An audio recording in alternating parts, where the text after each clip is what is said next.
Good evening, everyone. I'm about to call the March meeting of the Cranston City Council to order. We'll give Director Lopez and Councilman Stichels a minute to finish up their conversation. And looks like Director Strom is sauntering over, so we'll give him a minute too.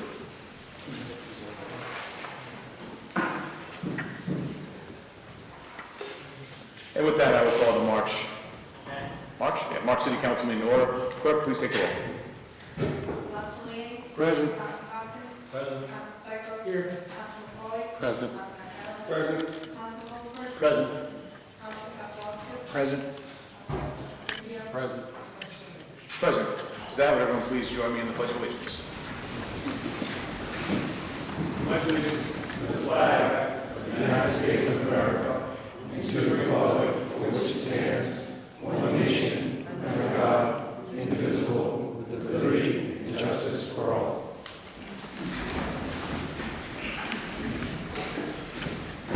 Thank you. Under public acknowledgments and commendations, we have one for Nicholas Teller. Director Strom, when you're ready.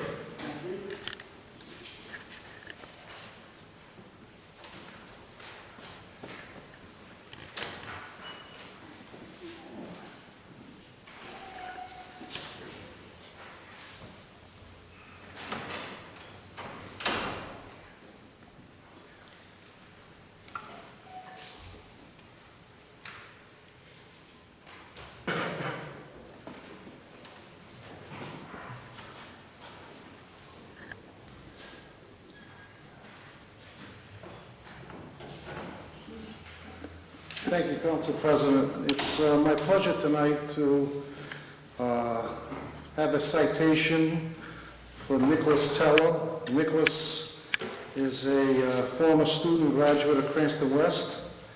He's earned his degree at Johnson & Wales University, and he's pursuing a law degree.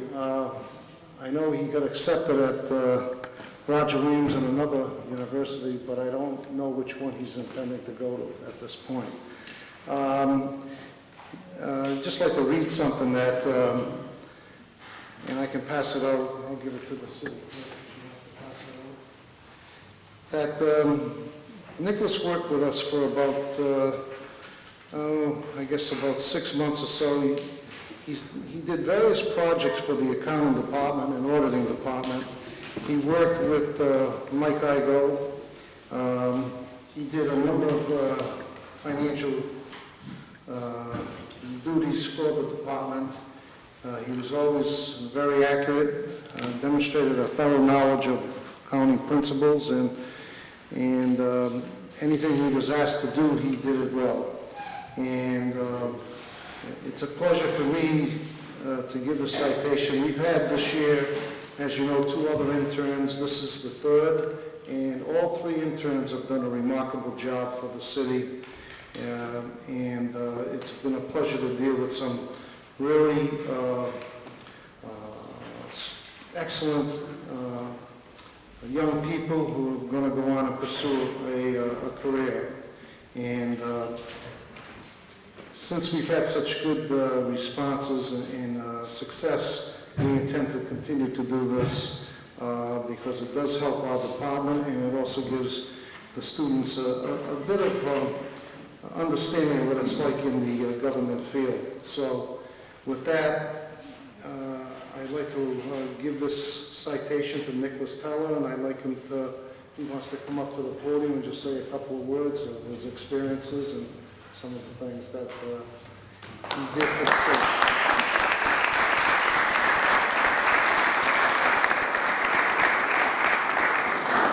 Cross the line, Nick, it's okay.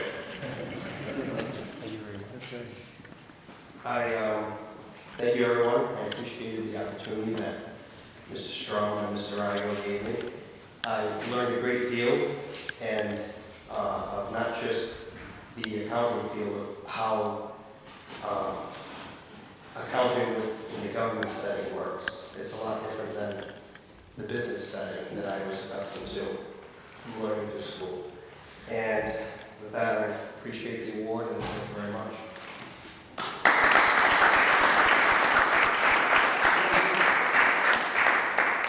Thank you, Nicholas. And as another graduate of Cranston West myself, I can always tell Cranston produces some great students, so thank you.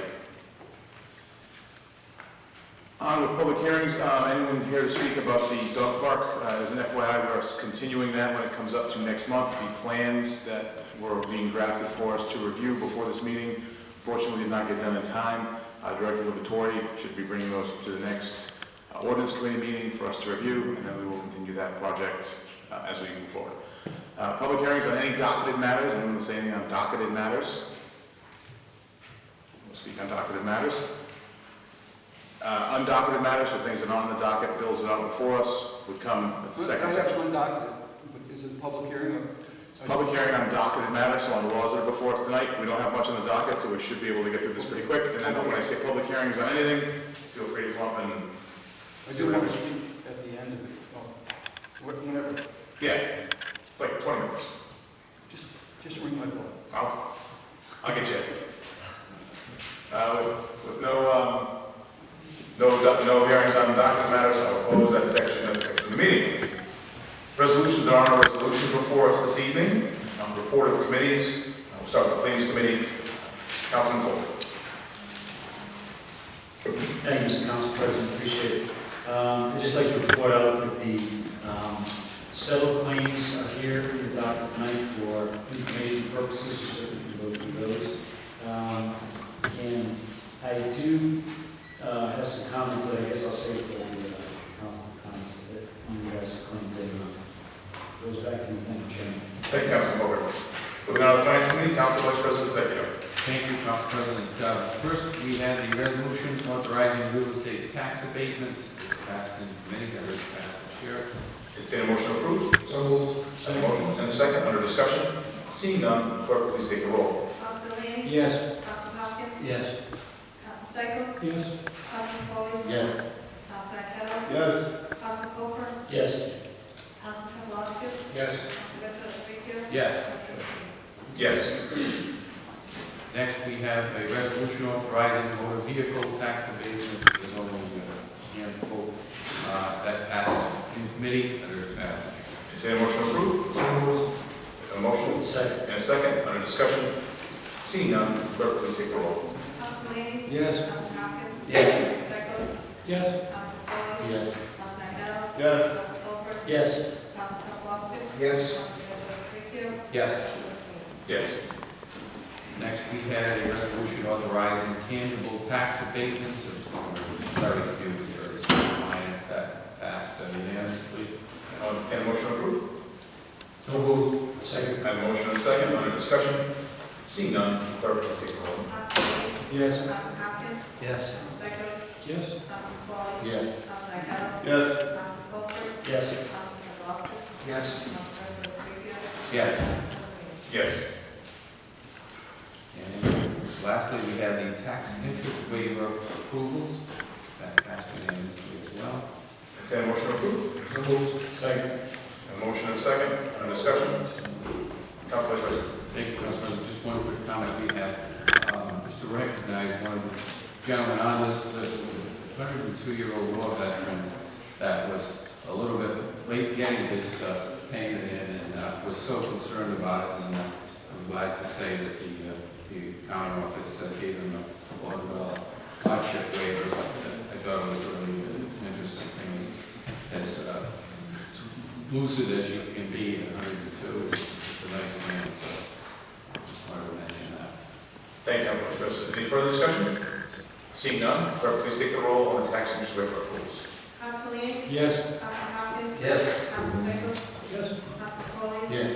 Councilman Aketo? Yes. Councilman Colford? Yes. Councilman Voskis? Yes. Councilman Vecchio? Yes. Yes. That's all I have. Thank you, Council Vice President. Moving on to Public Works Committee, Councilman Hopkins. Thank you, President. First ordinance 218-02, an ordinance and amendment of Title 13 of the Code of the City of Cranston, 2005, entitled Public Services, Sewer Out-of-City Connections, sponsored by Council President Farina, and that was voted and passed in committee. Entertain a motion to approve. So moved. Second. A motion and a second under discussion. Seeing none, clerk, please take the roll. Councilman Delaney? Yes. Councilman Hopkins? Yes. Councilman Stichels? Yes. Councilman Foley, Yes, sorry. Councilman Marquardt, Yes. Councilman Colfer, Yes. Councilman Voskis, Yes. Council President Vecchio. Yes. Yes.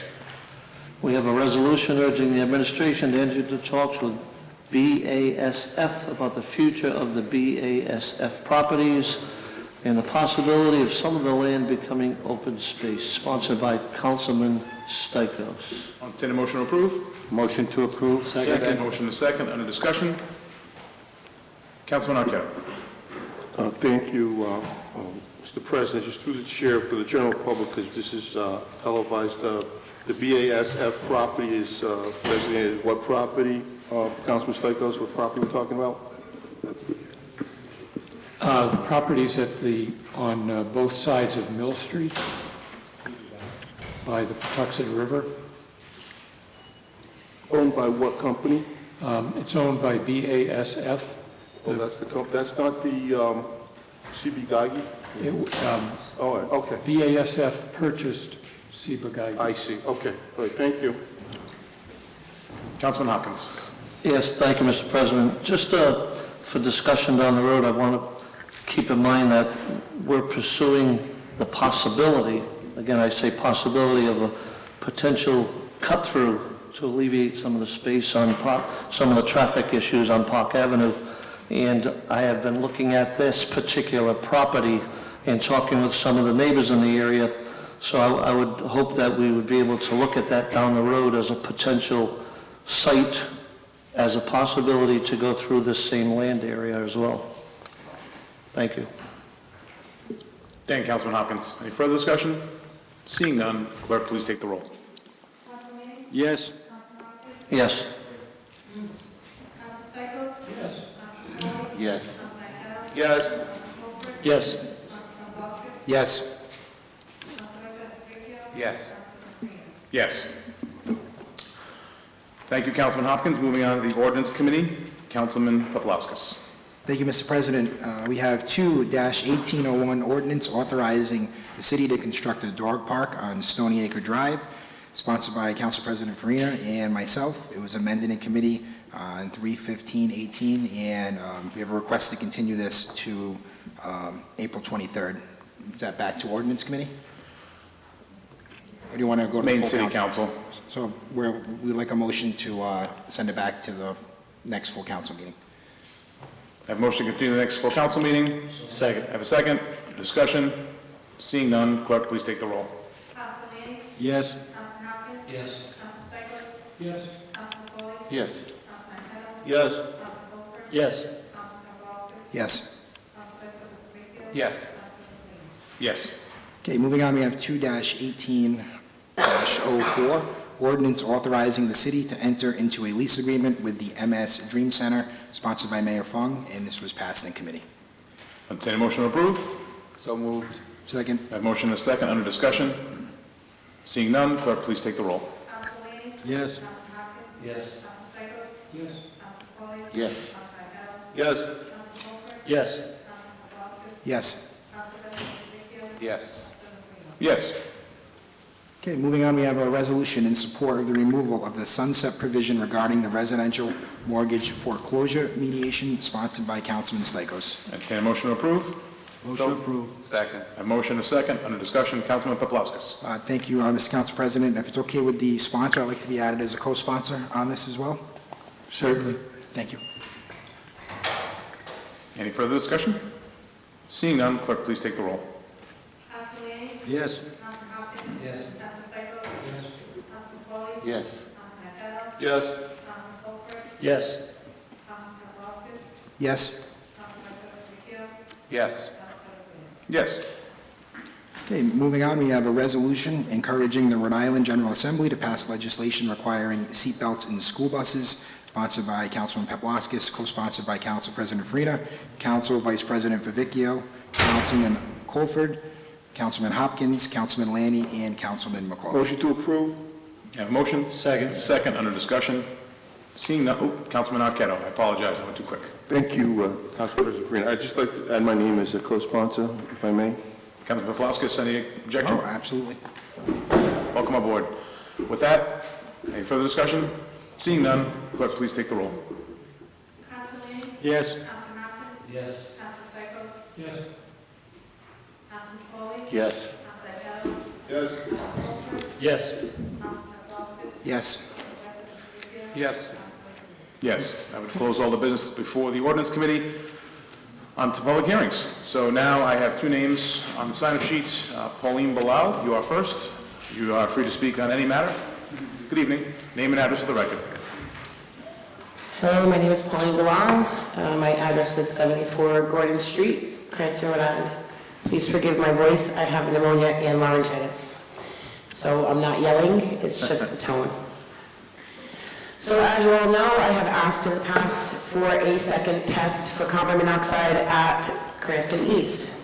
As of this week, we have several parents, some may be here, some may be on their way, who will attest that their children are positive for carbon monoxide. Again, I have addressed today, I spoke with the governor's office, I've spoke with Seth Magaziner's office, I spoke with the building commission, with the Senate Finance Committee. I went to their hearing. We put a bill through that required that all schools, all 306 schools, required carbon monoxide detectors in place by 2019. We put that through the House and also the Senate. I don't understand why the school, at this point in time, with so many parents coming forward, hundreds, I can show you my open forum Facebook page that shows hundreds of parents stating that their children are positive for carbon monoxide poisoning. They experience headaches, nausea, dizziness, vomiting, malaise. They have the desire to do nothing. Some of them sleep on their desk. I'm sure that Mrs. Ruggiero behind me has heard my entire story from the school committee. Unfortunately, the school committee fails to respond because I have an attorney. I am not asking the city or Carlos, or Mayor Fung, or the school committee, or Janine to answer me directly. We, as a city, we as parents, kids inside of Cranston East, are asking that you do a sealed, conditioned test, a proper test, not a snatch, grab, sampling test, as has been done. You have done 3 tests inside of Cranston East. One was with the fire department on the night of the event, 12 hours after the event. Second test was done on November 3rd with a snatch grab sampling. Basically a gentleman from our den walking around with a carbon monoxide detector in his hand. This does not suffice for a test. All the windows and doors were open. You cannot get an accurate reading for carbon monoxide with the window open. The third test was on request from the automotive department inside the school for the automotive area only. The test report, which I'm sure you may have a copy of, I know Mr. Stichels does, says very specifically that the dampers were closed. If a damper is closed in a chimney, all the gas that goes up comes right back down. My daughter is 5 months out of school. At this point in time, she's had 9 hours of tutoring. I fought with the school this afternoon. They're basically stonewalling my daughter from her education because I have complained. I'm not here to argue or fight back and forth on my own personal behalf. I am here to ask all of you and the school committee behind me to do another sealed condition test, which should have been done when this building was closed in February, not to wait until April, not to wait until June. Now, that is poison. You are knowingly, willingly allowing these children to walk into this building and get sick. Whether it's at 2.2 or 4.2 or 9.2, it is toxic and it is deadly, and eventually it will cause cancer. Thank you. Thank you, Pauline. Ed? Name and address for the record. You didn't ring the bell. If I had a bell, I would. Some of you gentlemen know me, some of you don't. I'm a 63-year resident of the city. I'm a former state representative, former school committee man, former football coach, wrestling coach, driver education teacher over at West, all right, and state representative in, did I say school committee? Senior moment. Anyway, on September... Oh, My name is Ed Maripesi, 122 Waterman Avenue, Cranston, Rhode Island. Thanks, Paul. Paul and I were state reps together. He had to talk to me all the time. Anyway, on 11, what am I saying? September 11th, I was at Dave's parking lot over here on Pontiac Avenue with my son-in-law. Was inside picking up a pizza. A plainclothes policeman approached my car without any identification and told me to move it. I was legally parked. And I turned around and I said to him, "Who are you?" Because I question people. And he said, "You'll be sorry." Next thing he did, he called for backup. And the policeman's name was Sergeant Antonucci. And he called for backup. It was Patrolman Craig, and they pulled me out of the car. Now, I just had open heart surgery within the last 2 years. All right, I have a hip replacement from football and all these things here, and I move like a dead elephant. They pulled me out, they roughed me up, they put the handcuffs on me so tight that I started squirting blood out of both wrists, which I have pictures of. And they checked my ID and let me go. That fast, within 5 minutes. I went to the Internal Affairs. It's Captain Parker at the time. He was an acting captain. He was up for captain. And I explained to him what happened. And I explained that Dave's parking lot had the security cameras on that night. And I gave him names of witnesses. He did not conduct an investigation. I wrote to the chief of police, and I offered my expertise, since I'm a former Cranston cop, to help him with the investigation. And the chief never responded. The only thing I asked him for was an apology from both of his officers. I looked like, that night I looked like a homeless veteran. I have veterans place on my car, and I am an Army vet. All right? What I'm here for tonight is to ask you people to follow the lead of the city of Providence, where they have instituted a committee to oversee the police department. All right? And this committee is directed to investigate police brutality complaints, police excess force, which they used on me, which is a violation of my federal rights, all right? And complaints like that, and report back to the council to give you people a chance to act. Individually, you can't act. You can't ask the chief any questions, because if you do, all of a sudden you're anti-law, all right? 2 councilmen here voted against a police contract. What do? They went after their wards and ticketed all these people. All right? The police have no right to do that. But there is a cancer that grows within any organization. The IBPO, I walked the first picket line here in the city of Cranston, going back in the 60s, a long time ago. Anyway, many of my friends were police officers, living and dead now. And I have tremendous respect for the police department. They have a hard job. But I'm wondering what is happening to Cranston. Cranston used to be a community policing. Police knew the names of kids. They interacted with the kids. We had football teams and everything else.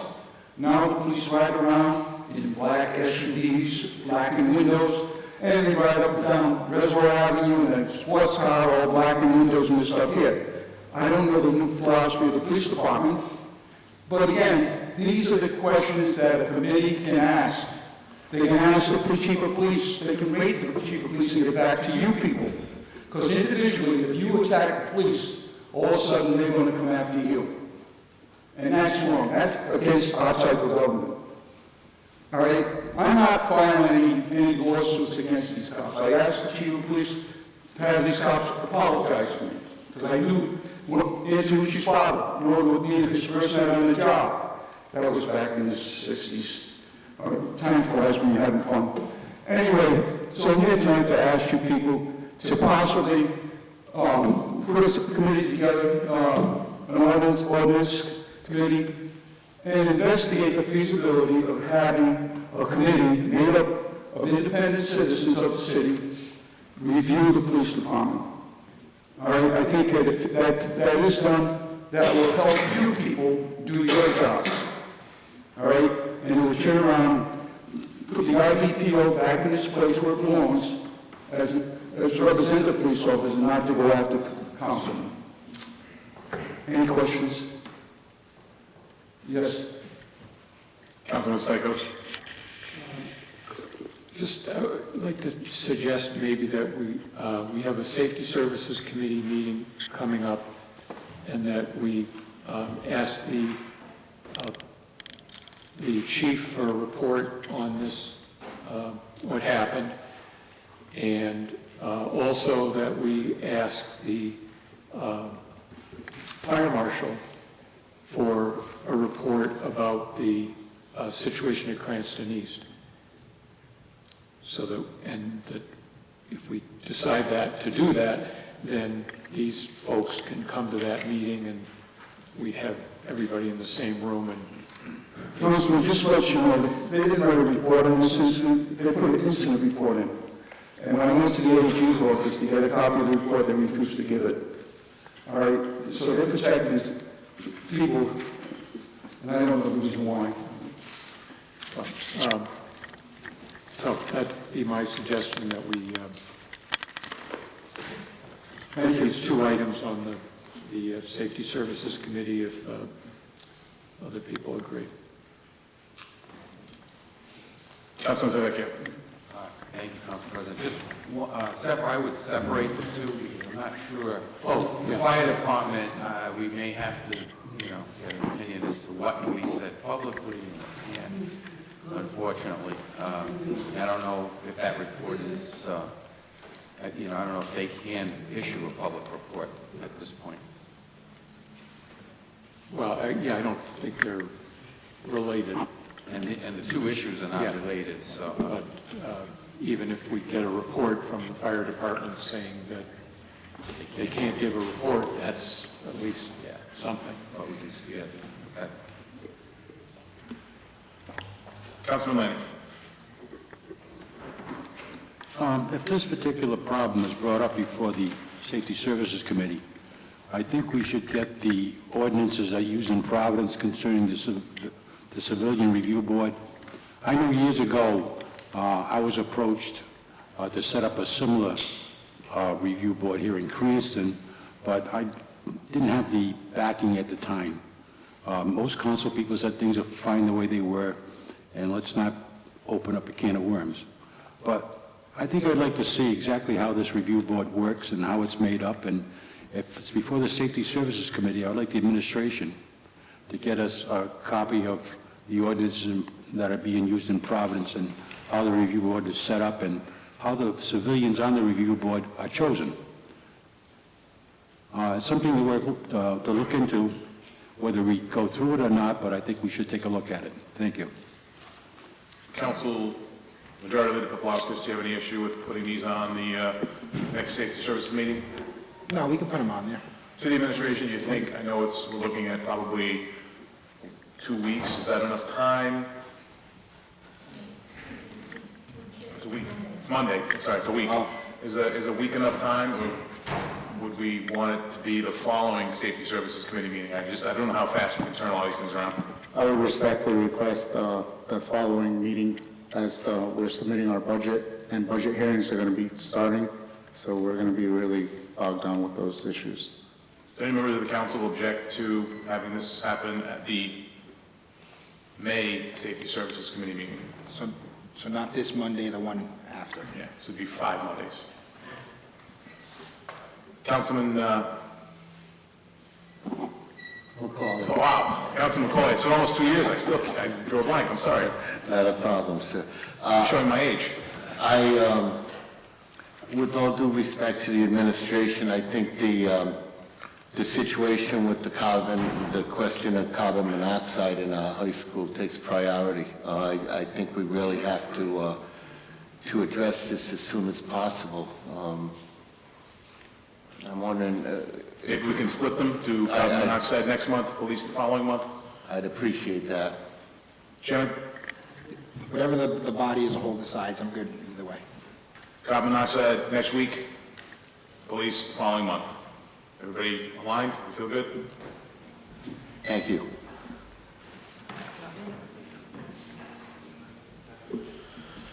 Okay, continuing on with public comment. I just have one thing to say. Suzanne Arena, 88 Lakeland Road. On the resolution for the buses being given seatbelts, I didn't understand if that is going forward, all new buses will have those, or that is to be, that buses would be grandfathered in and new ones coming out would be given the money, because it's a lot of money. I'd like to know what the budget is that we're spending, because we have crumbling schools and, stuff coming off the ceilings and other things going on. So I was just curious about that. And then the other one was on the ordinance 3-1803, smoking. Right now, we have a huge problem with smoking, and I was really glad to see this ordinance put in. One of the words I'd like to see added, as far as smoking goes, the word Juul. Juul is the hot thing that kids are smoking right now in classrooms because there's no smoke. My 14-year-old, I confiscated what looks like a memory thing that you put in a computer. I'm not very, I'm kind of illiterate when it comes to it, but it looks like a memory card, and I thought it was something simple like that, but all these kids have it, and they're using them in the classroom, in the bathrooms, but I just would like to see that one word put in the language, and that was it. So I'll let Councilman Paplaskas do the buses. On the smoking law, it says all electronic tobacco products. Oh, okay. So Juul would fall under electronic tobacco products, because we know there's going to be new technology that's going to come up. Encompass everything, that's it. So we just Okay. encompass it all. Great. Councilman Paplaskas. Thank you, Mr. Council President. So what we passed tonight was a resolution urging the General Assembly to pass their bill. And what their bill up there now says that any buses purchased after January 1st, 2020 would be required. If it gets through the General Assembly, then, it would be mandated and we would go from there. Thank you. Thank you. Good evening, Chairwoman Ruggieri. Good evening. Janice Ruggieri, 45 Overhill Road. I just wanted to make some clarifying statements regarding the carbon monoxide.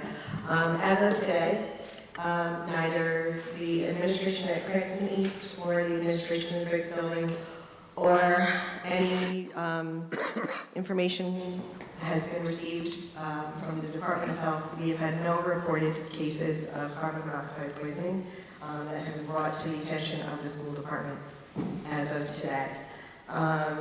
There were multiple tests run from multiple organizations back in November.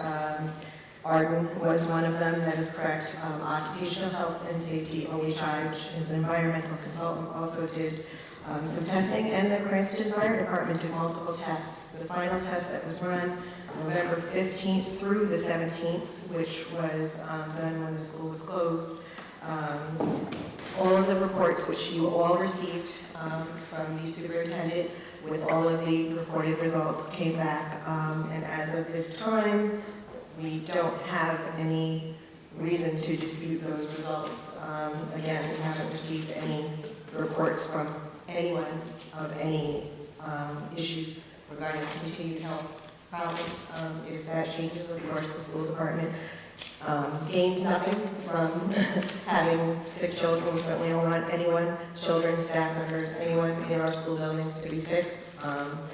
And we have done what was deemed appropriate by multiple organizations throughout the state, Department of Health, the fire department, again, the engineering consultants and the environmental consultants regarding this issue. Thank you, Chairman. Councilman Stichels?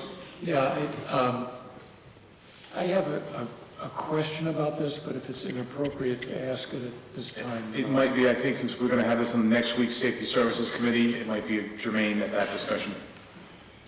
Okay. So, 1 week. All right. Ask to your heart's content.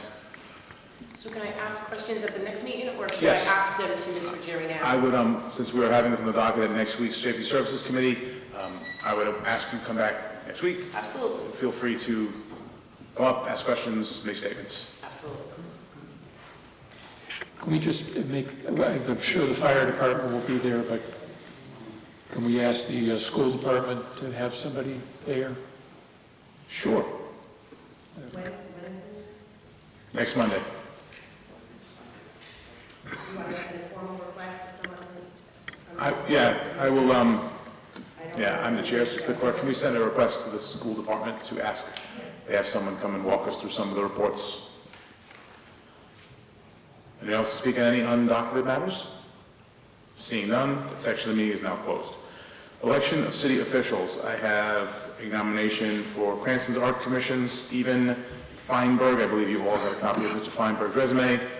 I'll obtain a motion to approve. Motion approved. Do I have a second? Second. Motion is second. On discussion, Councilman Stichels. Just, this is really a nomination from the Arts Commission for Mr. Feinberg, because the two alternates have moved up to be regular members of the commission, which was really Chris Poplowskis' idea to have alternates, and it's really turned out to be a successful idea. So thank you to him for that. Any further discussion? Clerk, please take the roll. Councilman Lee? Yes. Councilman Hopkins? Yes. Councilman Stichels? Yes. Councilman Foley? Yes. Yes. Yes. Yes. Yes. Juvenile Hearing Board, these are all reappointments. I did receive, I'll do it when we get to it. So, motion on Judy Fox. Motion to approve? Second. A motion is second. Under discussion on Ms. Fox. Councilman Stichels. Yeah, I'm wondering if, is this all the alternates? Does this fill the board? I believe it does. These are all the current appointments that are on the board. There were... I'm the one who nominated Judy Fox, and she was a little bit ambivalent about whether she wanted to continue. And since that time, I've talked to someone who would like to join, and so I'm asking that Judith Fox be, be continued, and that it gives me a chance to talk to her and talk to this other person. If it helps you, Councilman, I received a phone call today from Pamela Schiff requesting to be withdrawn as an alternate. She's been an alternate, I think, for 6 years, and if she, at this point, if she doesn't want to sit on the commission, she doesn't want to be an alternate anymore. It's eating into her schedule, so she will be withdrawing her name. So we will have an opening if you still we can continue Ms. Fox until next month. Oh, no, that's fine if there's an opening. There will be an opening, because she called today and said that she can't sit on the board. She's going to not be an alternate anymore. Okay, that's the end of. Okay. Any further discussion on Ms. Fox?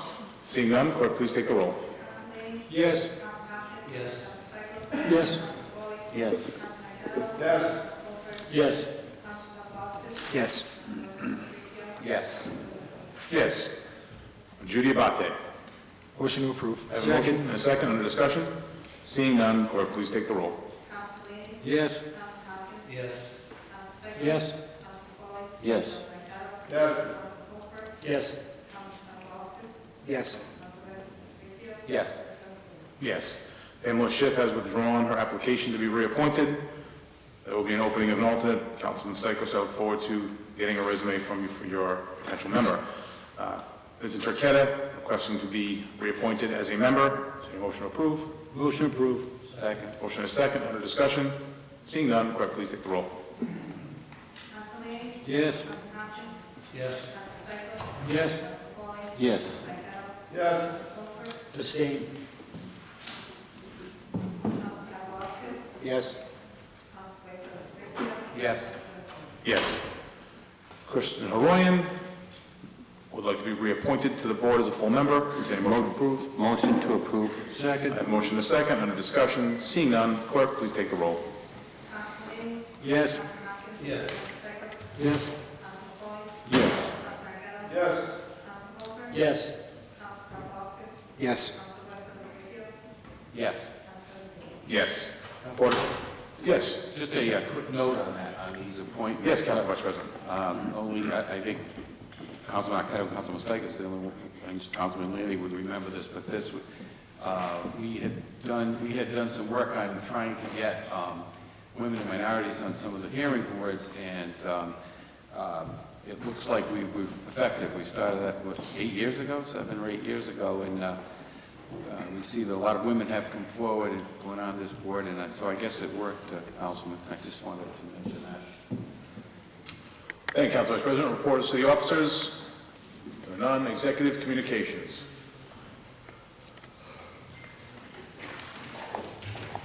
Well, we all have the report on hiring special counsel, so if there are questions on that, someone would ask at this point. It looks like Director Lopez doesn't want to get up. So we have a report. Advice to consent the appointment of Greg Nierka as a member of the Historical Cemeteries Commission. Second.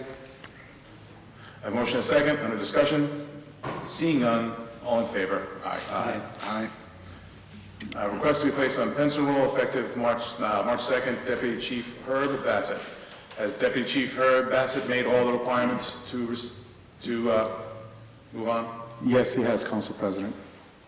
Entertain a motion to, motion and a second. Under discussion. Seeing none, clerk, please take the roll. Councilman Laney? Yes. Yes. Councilman Foley? Yes. Councilman Cal? Councilman Colfer? Yes. Councilman Voskis? Yes. Yes. Yes. Council President Communications, all I can say is no more snow. Let's hope it all melts. I think we all want spring. It'd be nice to see some sun and birds and flowers. I know Easter's next week, so happy Easter to all those who celebrate. I'll keep it short because it looks like we're going to have a nice, quick night, easy meeting, try to get out of here before 8:30. Hopefully the Councilman Communications don't go too long. Council Member Communications. Councilman Lanning. The floor is yours. Thank you, President Farina. The first one I have is a feasibility study to find out if it's a police substation in the Edgewood part of Cranston. I know we have one in the Knoxville area, which covers the western part of the city, but we don't have a substation on the eastern side of the city, and I thought it may be a good idea, and several residents from the Edgewood section have requested that also.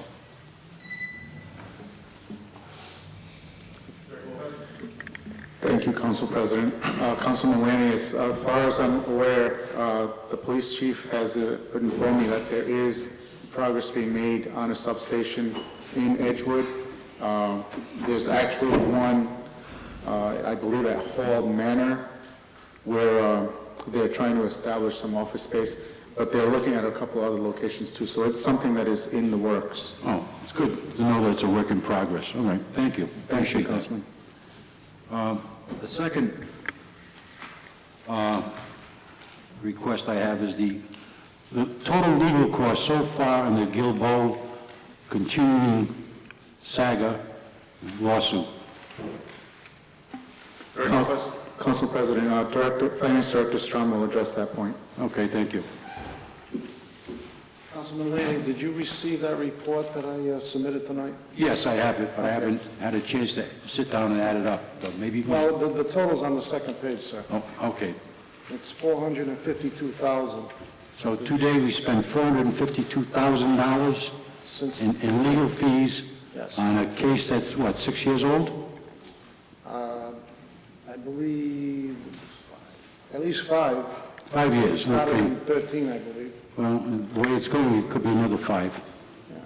I mean, I have nothing to say to you as far as the progress, but all I can report is the cost.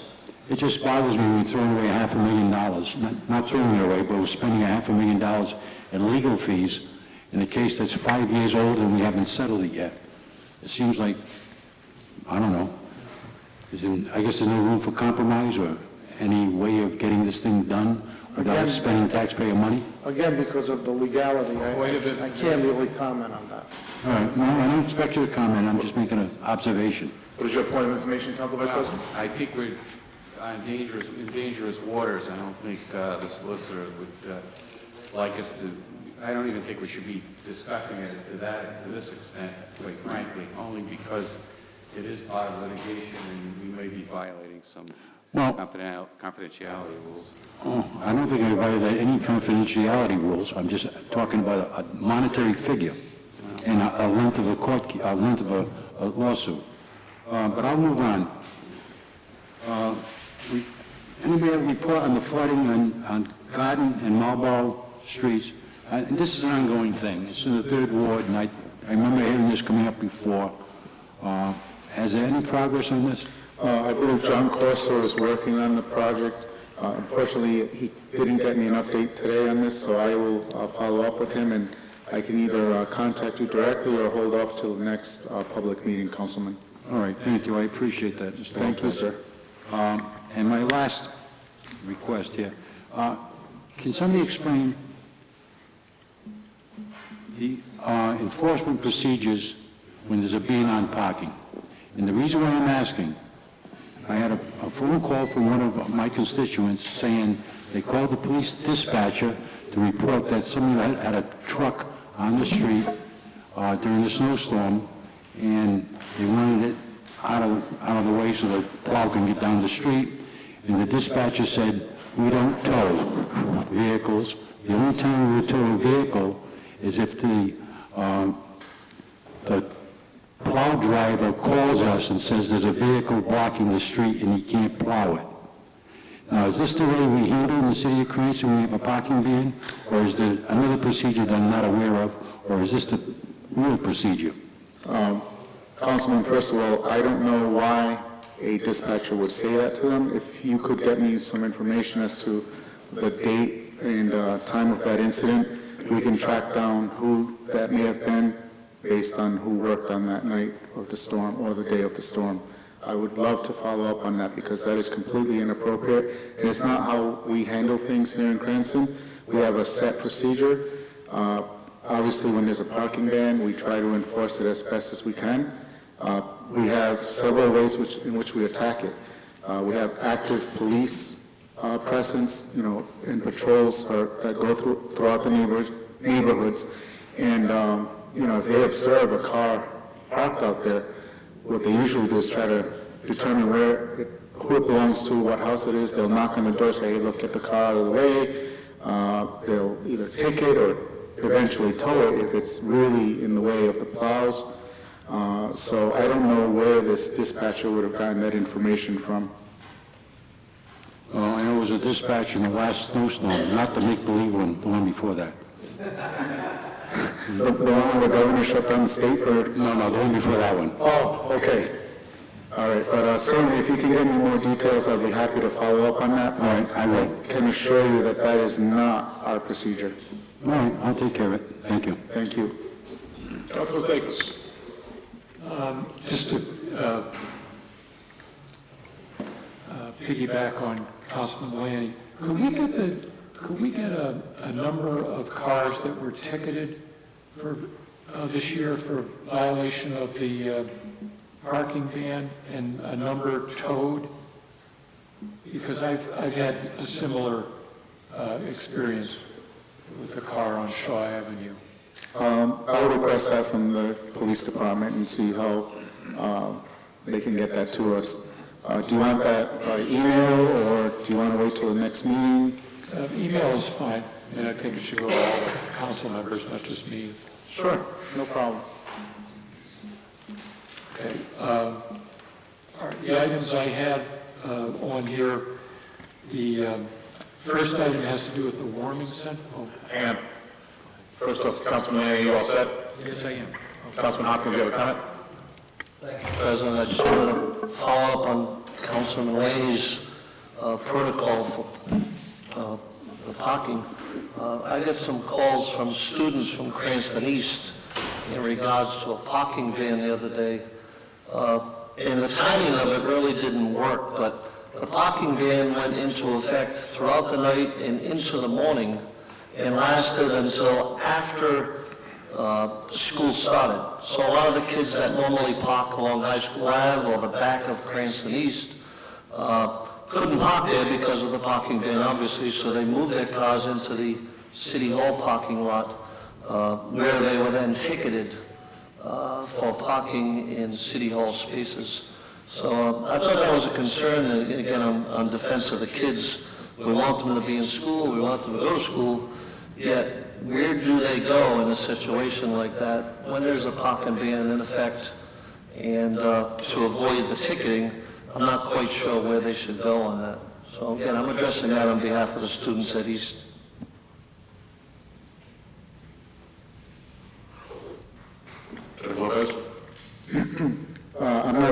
situation, Councilman, so if you can get me some more details, but to be frank with you, parking is already at a premium here, and, you know, I hear where you're coming from about kids having to get to school, but City Hall staff also has to get here to work, and there's a reason why those spaces are designated as city spaces. So I would assume then we've got a parking problem between the school and City Hall, which is something I think needs to be addressed so that we don't continue ticketing the kids that are going to school. I understand your point about City Hall people, and they obviously need to go to work, but there's a lack of space, and maybe we need to come up with a remedy to fix that. Councilman Stichels, the floor is yours. Thank you. This the issue is the warming centers, and I was, the issue that I raised was that the governor was on the radio during a storm saying, go to these warming centers, which included Cranston libraries, and the libraries weren't, at least the one behind my house, was not open. And even if they had been open, they would have only been open during library hours, which means that, you know, people would have to leave. So I think there's a situation here that's ripe for confusion with people thinking they could stay overnight at the warming center and then being thrown out in the snow because the library's closing. And I believe Director Lopez said that, Chief of Staff Lopez said that they were discussing that with REMA. Yeah, you may. So, Councilman, as you may recall, I followed up on your request regarding this issue with the fire chief, and there's been some miscommunication with REMA. I believe he did get that straightened out, and if you may have noticed in the last storm, they only had the Saconaset Library listed as a warming center. In order for us to operate the senior center as a warming center, there's certain procedures and protocols that have to take place, and certain conditions that have to be met, which have not been met in the prior storms. And the other issue with the senior center, obviously, is the staffing, whether we bring back senior center staff, or we staff it with volunteers, or the fire department staffs it. So those are some of the considerations and variables that we have to look at when we're considering that. There's obviously some costs involved as well. So what the administration looks at is all of those factors before we determine whether the senior center can be used. In the alternative, the library is open only during business hours, regular library hours, but there are also shelters opened up by the state, and people are also able to take advantage of those places. And furthermore, for the record, as far as requests, the last time I checked when we discussed this, there had been no requests for shelters. And during the last snowstorm, not the fake one, but the one before that, we also did not receive any requests for shelter, and that was in spite of many people in the city losing power. So to be honest with you, right now, we haven't had a situation where there's been a demand, but if there is, we certainly will be able to address it. We have the CERT emergency team, who is also available to mobilize on short notice. So we are prepared should the need arise, but so far we have found that there has been no request or no need. Yeah, not necessarily advocating that certain steps be taken, but my concern that I didn't just mention was that the governor was saying if your power goes out, wait an hour and get to a warming center. And then came on, here's the list of warming centers. And that seems to me to be a potential for a problem, right? Because my power goes out, the governor told me to go to the warming center, I go to the warming center, and then I have to leave when the library closes at 8 o'clock. So it seems like REMA needs to come up with a new name or something. I mean, not a warming center, but an overnight center, if the governor's going to say, leave your house after, right? You see what I'm saying, right? Councilman, I don't disagree with you. It's just, as I said, in order to open up an overnight shelter. Yeah, but that's, Right. I'm not saying we need to open up an overnight shelter. We need to make it clear that the Cranston warming centers are not overnight shelters, and we need that to talk to REMA or the governor so that they make that distinction, so we don't have a big snowstorm, power goes out, people go to the libraries, then they're thrown out in the street at 8 o'clock, the snow's really high, they can't drive their car.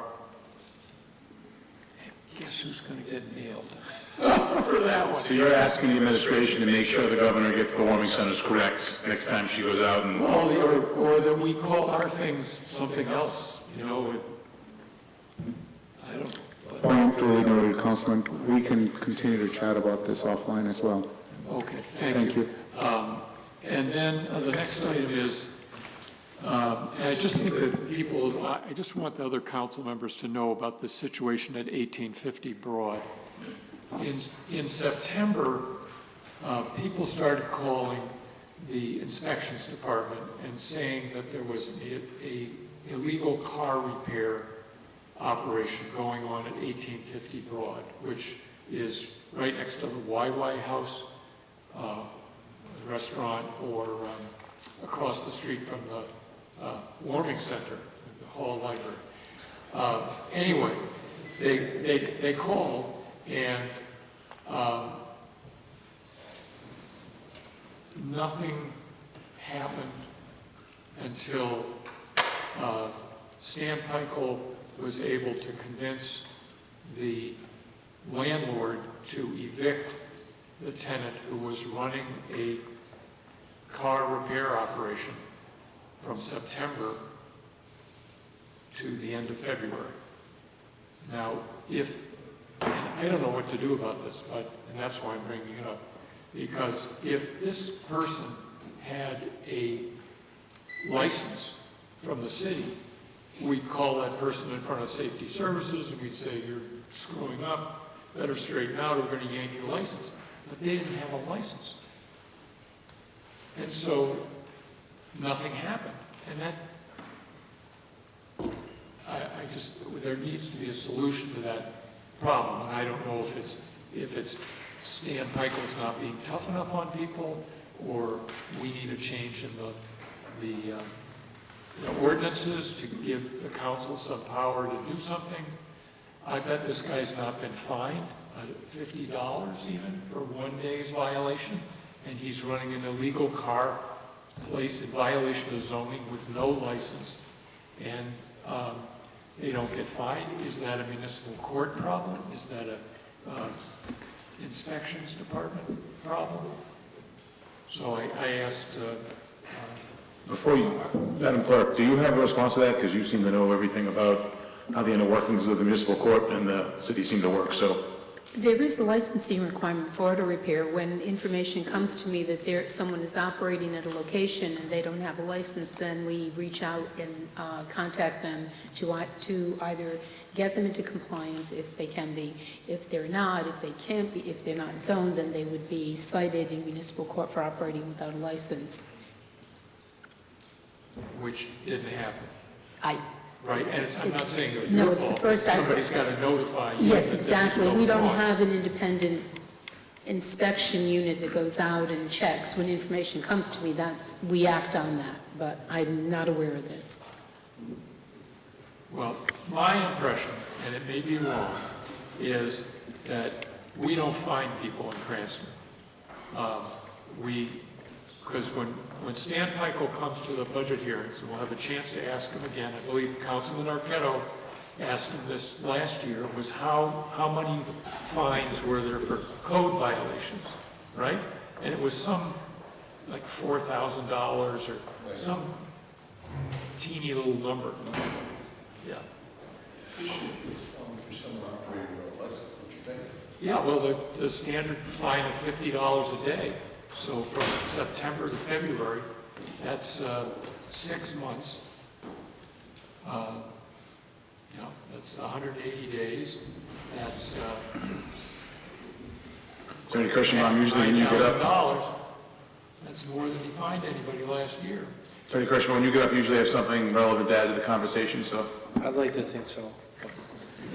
It may not always be the case. I work with Councilman Stichels on this issue. I've inspected at my own risk both of the properties that are on his list. And my suggestion to him was, and if I could say it publicly, was there almost needs to be an independent inspector associated with buildings who just knows the code, who can write tickets to go to municipal court. Because I think, in speaking with buildings and inspections, I mean, Stan's got a lot on his plate. And I don't think, this is more of a neighborhood nuisance. And I think when Stan's got a big major development in front of him and developers, you know, are wanting their plans to get out and get this stuff built, and he hears someone doing an illegal, you know, auto repair, he's not gonna drop everything and run out. So I just think it's too much for the function that he serves. He has a lot of people to manage, and I think there needs maybe to be another body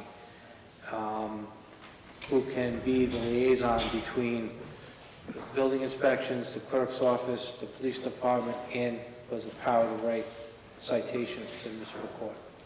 So I know once they get there, they're going to be heard. Once they get where? To municipal court. They're going to be dealt with. I have confidence in that court now. So I think it's just the mechanism and how we get them there. Okay, well, I'm going to bring that up in the budget hearings. I think we could need another body. Because that just was an absurd situation. Let's see, a couple of, just a quick other thing. Before you move on, I think two councilmen had their hands up about dovetail, so Councilman Favecchio. Thank you, Council President. Yeah, maybe to assist on this, there are two things. We have a hearing board set up, although there's no members at this point, with regard to minimum housing. I believe there's a provision in the charter for a hearing board. But more importantly, I think it's almost, to me, that goes into a criminal matter. The police should get involved and charge them. They're operating without a license. Now, we'd have to look to see if we have something with some teeth on that, but I mean, I agree with you. That should be shut down immediately because they don't have a proper license. And our municipal court has the power, as I learned from researching some of the other things, that they actually have the power to send people to jail for up to 30 days. There is a provision with some teeth in it. Whether it's tied into this type of action, I'm not sure, but I think we could present some things that could be done, but I don't think Stan Pickles really should have to prosecute that. I mean, I think that goes beyond violation of zoning. It's illegal. You know, the way I envision this, if I could, the way I envision this position would be they'd get a complaint either from the clerk's office or from buildings or something else. They'd go out and conduct their own independent investigation. And then from there, they would report back, and it would make its way to the solicitor's office or whoever covers that court. And I think you're right, the court would have the power at that point in time to issue, let's say, a temporary restraining order on that business and actually direct the police to lock it up for a couple of days till these people got to court and answered what they were doing there. That's what I think should have probably happened. Councilman Paplaskas, something to add? Thank you, Mr. Council President. Just to follow up, and Council Vice President Favicchio said a lot about what I was going to say. I think it comes down to the police department trying to help on some of these matters too. Because even with nuisance things like the dumpsters at nighttime, if I see one or you guys see one, we can call them in for a show cause and we find them. But it's on the code. The police department could write a ticket if they see somebody dumping a dumpster at 4 o'clock in the morning.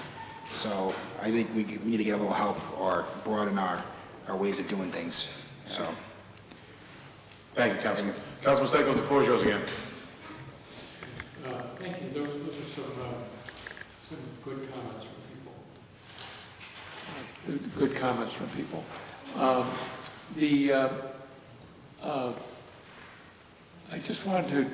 I did get from DEM the documents on the Cullion property. There's an easement that I got and I think it's a preliminary management plan that the city submitted.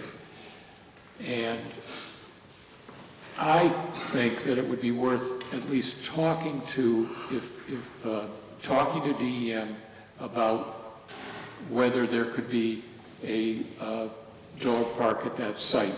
Now, the easement agreement says specifically no fences. So it's not, but the easement to me looks like a standard, what do you call it, like a prefab easement. Boilerplate, that's it, boilerplate easement. And the management plan says that dogs, as long as they're under owner control, either by voice or by leash, they're allowed. So, there might be some room to talk to DEM about that, and I think that we ought to find out whether there's some flexibility with that property, because it really isn't being taken advantage of, and we spent $1 million for it. Thank you, Councilman Stichels. I'm sorry. Okay, one other quick question for Solicitor. No problem. Solicitor Kirschbaum, thank you. How, this has come up in connection with Cumberland Farms. Ahead of time, I'd like to know, how do people get certified as expert witnesses when a matter comes before the council? What should they do so that there isn't a problem? Because there has been a problem with the planning board, and I don't want that to happen here at the council. Well, I think in general, as with any hearing, there's a principle that basically all testimony is created equal, that the decider of fact can determine what weight they give to whatever testimony there is. But if you had someone before you who had a particular expertise, the way I would approach it would be to have that person have what's called a CV or a resume or something of that nature listing their experience, and I would have that person introduce it and mark it into the record before they start speaking. They would do that night? Yeah. And then, is there a process where the council says, because I remember this happening in some hearing, yes, we accept you as an expert witness? I don't think that's really part of it. I've never seen that happen. The witness may demonstrate some expertise. A developer may bring an expert with them, someone who they hire, called an expert. But there's no hierarchical testimonial language which is more important than the other when before the fact finder. Don't other people remember a hearing where somebody says, I've appeared before this panel many times? Well, they may say it as a paid expert. A developer may hire an expert to conduct a certain function, but they're testifying as their role in a certain discipline. Right. It doesn't mean you have to accept their testimony as more credible than anyone else's testimony.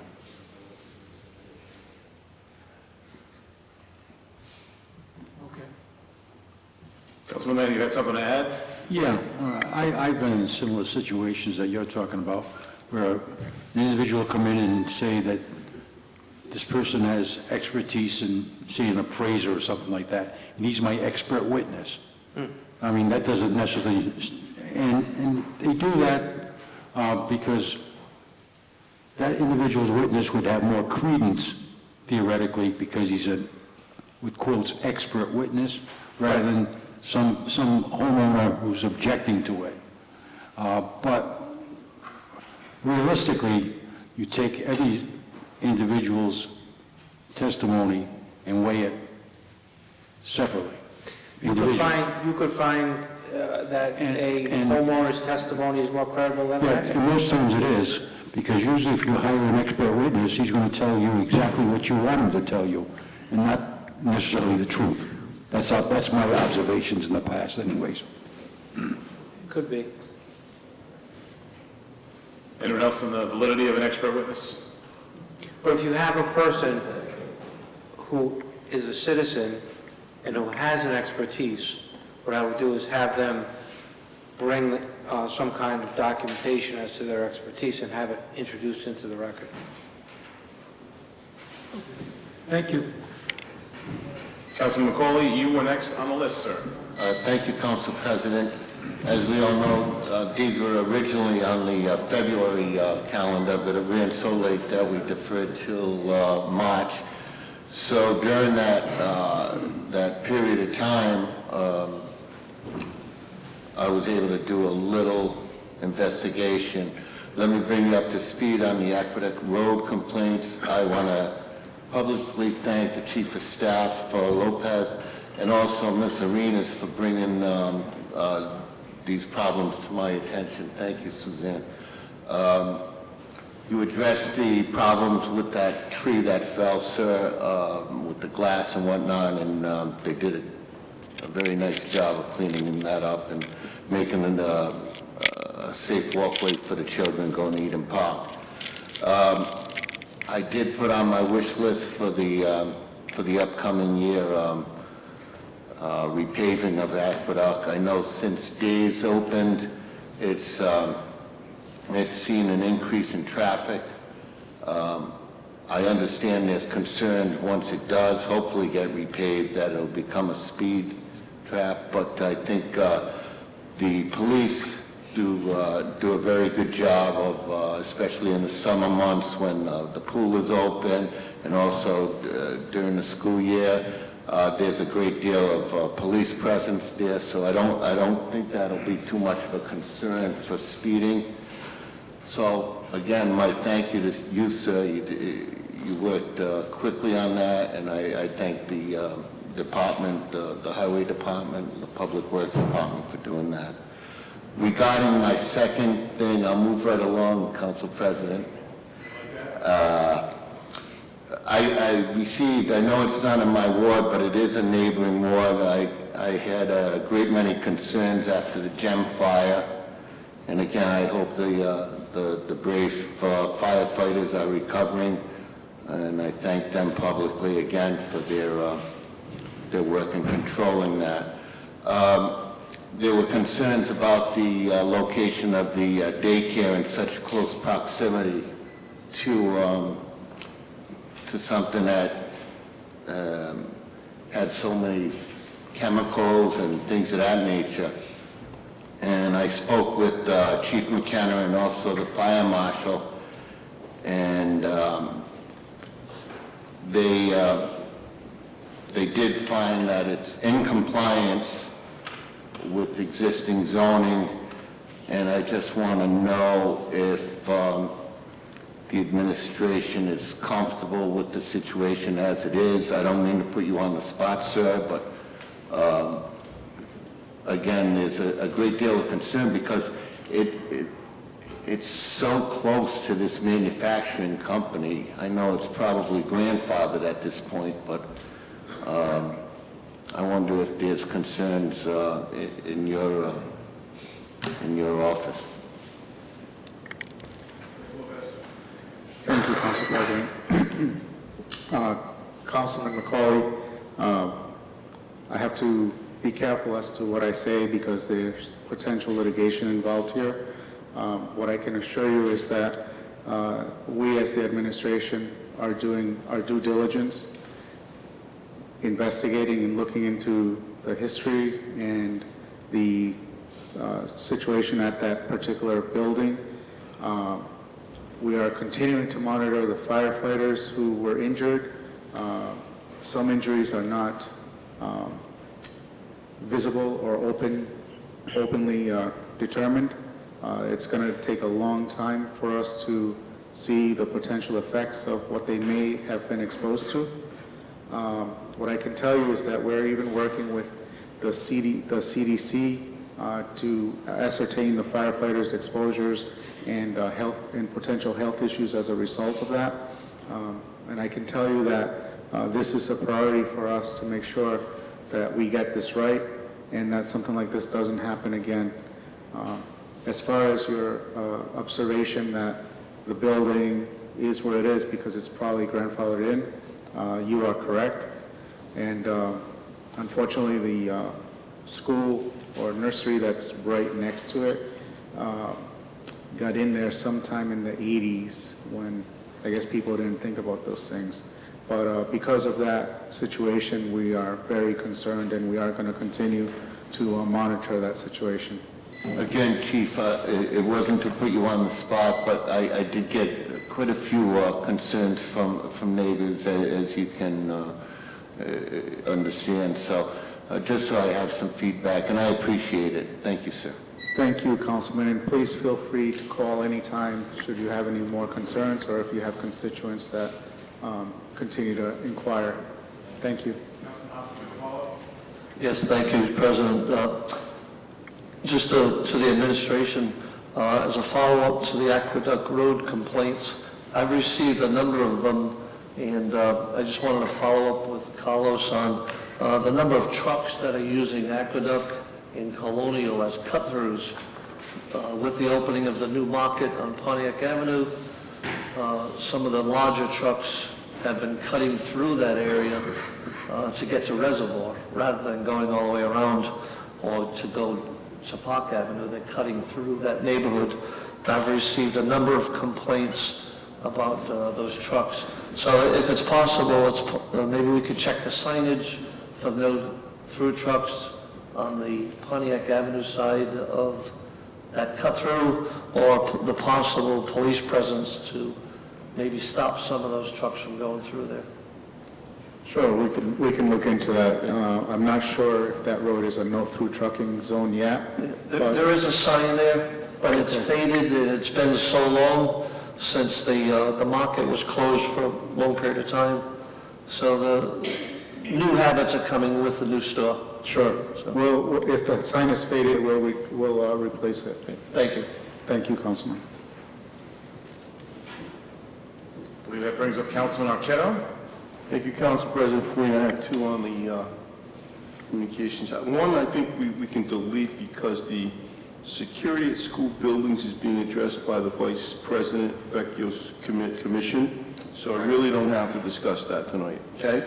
But I would like to discuss security at City Hall. Came to my attention, I guess our last council meeting, the custodian approached me at the end of the meeting. He said an individual came in the building who was intoxicated and went to the men's room here on the second floor and passed out, and came to be aware of that within maybe 20 or 30 minutes after this gentleman passed out. So, when we're in these council chambers, there's really no one monitoring the first or third floors. Everyone is congregated in this section of the building.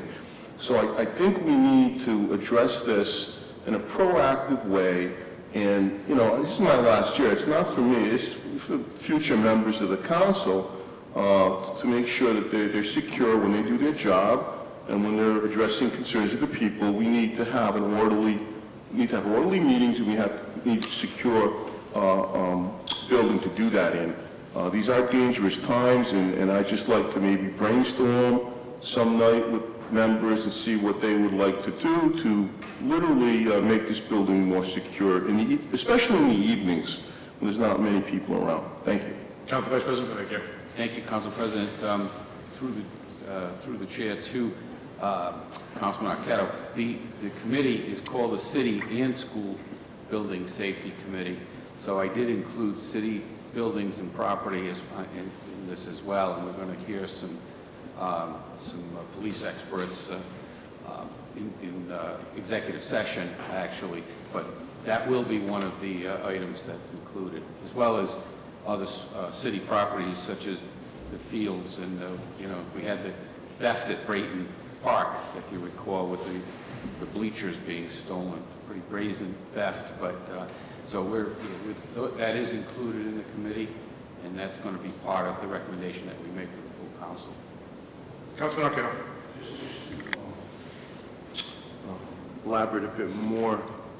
When we deal many difficult subjects, especially when we handle the budget, tax increases, or whatnot, and there may be a member of the public who's going to be irate, get upset. So there's really no liaison between us and the public, and I think there should be someone on our behalf if someone gets out of hand to kind of deflect the situation.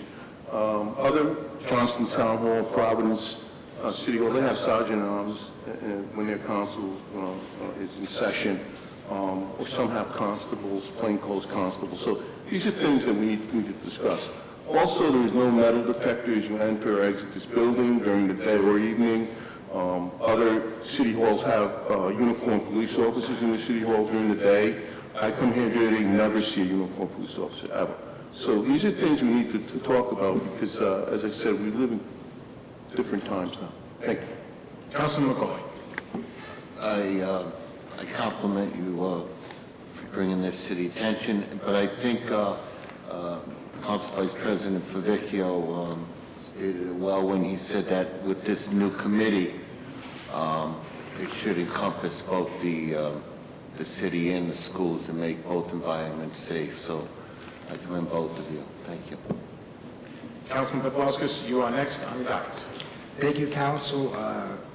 President Farina, this is a familiar topic. I know my friend and former colleague in Ward 5, Councilman Santa Maria, used to bring this up all the time, and I have spoken with him, and it's on the agenda tonight. So, Director Lopez, have you been able to talk to anybody that owns Walmart? I know you had communication with the property manager there years before. I don't know if you could reach out to them. Not recently. This has just come to my attention. I certainly can reach out to them, but just so that you're aware, I know who the person is that's complaining, and it's the same person that's been complaining for a long time. In my opinion, you're probably dealing with an oversensitive neighbor who is just really nitpicking about what's happening there.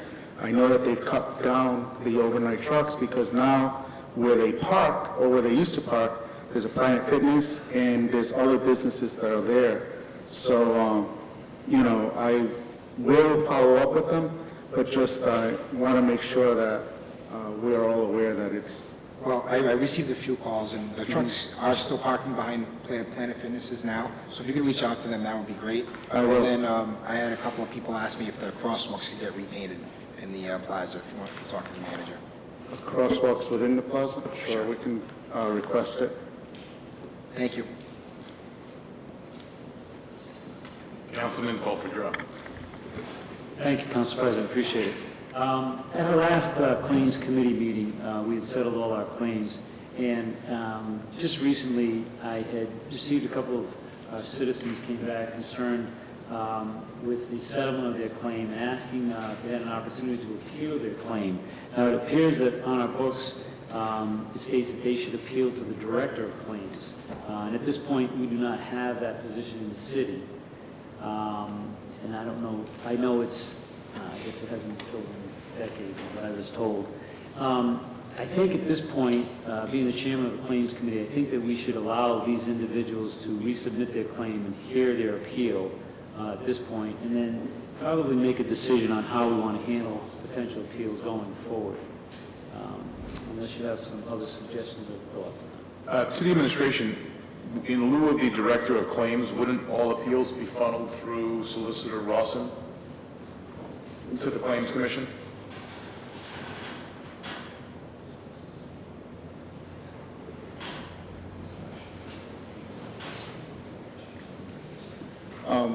I'll look into that. Obviously, this is something that, quite frankly, we haven't had to deal with in a long time. So, Councilman Colford, I'll be happy to address this with the commissioner, with the solicitor, and see what the procedure would be for that. Okay, great. Thank you very much. Yep. Councilman Laney. Yeah. If I remember correctly, and I've been on the Claims Committee forever, we've had people complain about the cost. They felt they didn't get enough money for their claim. And I can bring up an incident where the lady had, on New Hampshire Street, I believe it was, and she had a deer that broke into her plastic fence, the new type fences, and we gave her X amount of dollars, and she complained, we reheard the case, and we took testimony from her, if I'm not mistaken, and we adjusted it. So I think the Claims Committee itself can handle most of these things without setting up a procedure that involves other people, because the Claims Committee are the individuals dealing with the claim originally, and if there's a mistake and we underestimated, I think in the past we've owned up to it and we've adjusted it to try to make everybody happy. Now, Solicitor Kirschbaum. I think that what we used to do is if there was new information that the claimant wanted to bring forward that had not been considered by the committee, then we would consider it. But we wouldn't keep hearing the same claim, over and over again. I mean, I think the person who brings a claim has the ultimate remedy. If they want to, they can sue the city and bring us to court for whatever reason. So if there's something new, I would agree with that. But if there's something, if they just want to keep going and going. Councilman Arquette, and then Attorney Videcchia. Thank you, President Farina. First, I've also served on the Claim Committee for a while. There's really no recourse when something is denied for an individual to appeal, and I think that's the issue here. I think they need some other avenue if the Claims Committee denies their claim. They need some type of independent process to say, well, we can appeal it, and then that'll be the final say. Because in my duration on the Claims Committee, the committee very rarely changed its decision. It maintained the same decision. So in all fairness to the public, I think the public needs other recourse when their claim is denied. Thanks. Attorney Videcchia. Thank you, Council President. This is directed to all the council, Councilman Laney, Councilman Arquette, but Council President Farina asked me about a month ago, maybe a little bit more, to research whether or not the claims, the whole process can be maybe modernized or streamlined to make it a little more efficient. And I'm going to be meeting with Mrs. Zanni this week to go over the process. And one of the recommendations, or one of the considerations, I should say, is maybe amending the process a little bit, maybe to give a little bit more discretion to the solicitor's office, because many of these claims, I think, can be screened out right away in the beginning, so that only the more serious claims would come before the Claims Committee. And so that is something that I am going to be actively working on with Mrs. Zanni, and hopefully we can come up with something that streamlines the process and makes it faster, makes it more efficient for the city and also for the claimants. So that is being worked on. Councilman Laney. Yeah, you mentioned more serious claims. I thought the serious claims went before the solicitors anyways. Well, they do. I'm speaking, comparatively speaking, I think in the Claims Committee hearings I've attended, many of the claims are in the nature of pothole claims or Mailboxes, potholes, yeah. Mailboxes, that's probably 50 to 60% of the claims, I think, and they're not really high money type claims.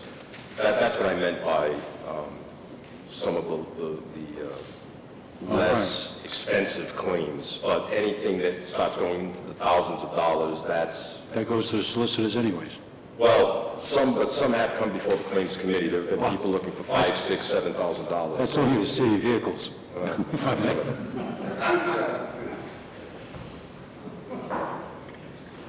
Director Strong.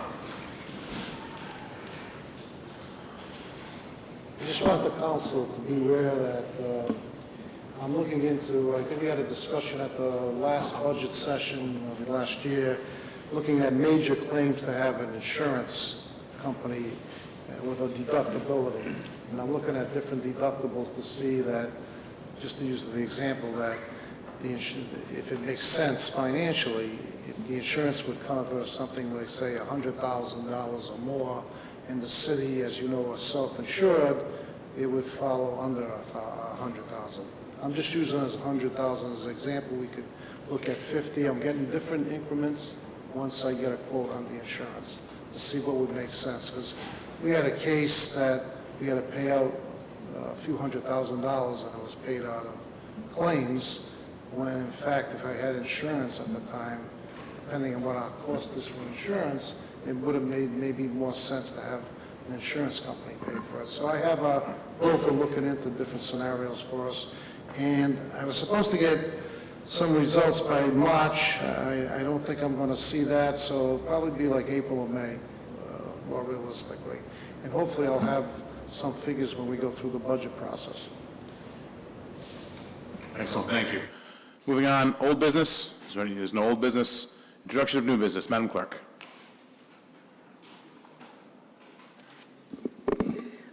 Proposed ordinance 3-1801, an amendment of section 5.04.070, entitled Licenses Generally for Safety Services Committee, to be referred to Safety Services for hearing on April 2nd. Proposed ordinance 3-1802, an amendment of section 17.20 of the Code of the City of Cranston, entitled Zoning Permitted Uses for Residential Surveillance Cameras, to be referred to Ordinance Committee for hearing on May 17th. Proposed ordinance 3-1803, an amendment of Title 8.44 of the Code of the City of Cranston, entitled Health and Safety Smoking, for smoking definition and fines. Note, this is going to be referred to a special city council meeting for public hearing and for consideration for passage on April 16th. Proposed ordinance 3-1804, an amendment of Chapter 2.40.020 of the Code of the City of Cranston, titled Administration and Personnel for Municipal Court Judicial Code of Ethics, to be referred to ordinance for hearing on May 17th. Proposed ordinance 3-1805, authorizing the city to enter into a lease agreement with the Hope Alzheimer's Center, to be referred to Ordinance Committee for hearing on May 17th. Proposed ordinance 3-1806, amending the comprehensive plan of 2012 for Edgewood Architectural Integrity, to be referred to Ordinance Committee for hearing on May 17th. A National Grid Verizon joint pole location on Phoenix Avenue, to be referred to Public Works for hearing on April 12th. And the following claims, property damage claims, to be referred to claims for hearing on April 2nd. Donna Wazika, December 5th, 2017, USAA General Indemnity. Stephen Mariorenzi, thank you, from January 4, 2018. Connie Ritz from January 13, 2018. Daniel Ivanov from January 25, 2018. Dorothy Sertel, January 30, 2018. Stephen Missonian, January 30, 2018. Joel Credo, February 5, 2018. Fabrizio Aguilar, February 8, 2018. Christy Dozries, February 12, 2018. Charles Herrera, February 19, 2018. Brandon Bursey, February 24, 2018. Maria Tasca, February 26, 2018. James McCormick, March 1, 2018. Marilyn Kennedy, March 1, 2018. Deborah and Keith Grimaldi, March 1, 2018. 2018. Ryan Young, March 2nd, 2018. Maureen Mooney, March 2nd, 2018. Justin Hopkins, March 2nd, 2018. Carolyn Green, March 2nd, 2018. Lynn Chanel, March 2nd, 2018. Sharon Sheridan, March 2nd, 2018. Stephanie Robillard, March 2nd, 2018. Michelle Goey, March 2nd, 2018. Lynn Chanel and Michael Desiree, March 2nd, 2018. Robert Oscarson, March 4th, 2018. Laura Rath, March 4th, 2018. Renna King, March 10th, 2018. And James Dutra, March 13th, 2018. Entertain a motion to send all the business to the proper committee. I have a second. Any other discussion? Seeing none, clerk, please take the roll. Yes. Yes. Yes. Yes. Yes. With that, there is no miscellaneous business on the clerk's desk. The City Council's next regularly monthly communication will be held on Monday, April 23rd, 2018. If there's no other business to come before us tonight, I'll entertain a motion to adjourn. So moved. All those in favor? Aye. We are adjourned.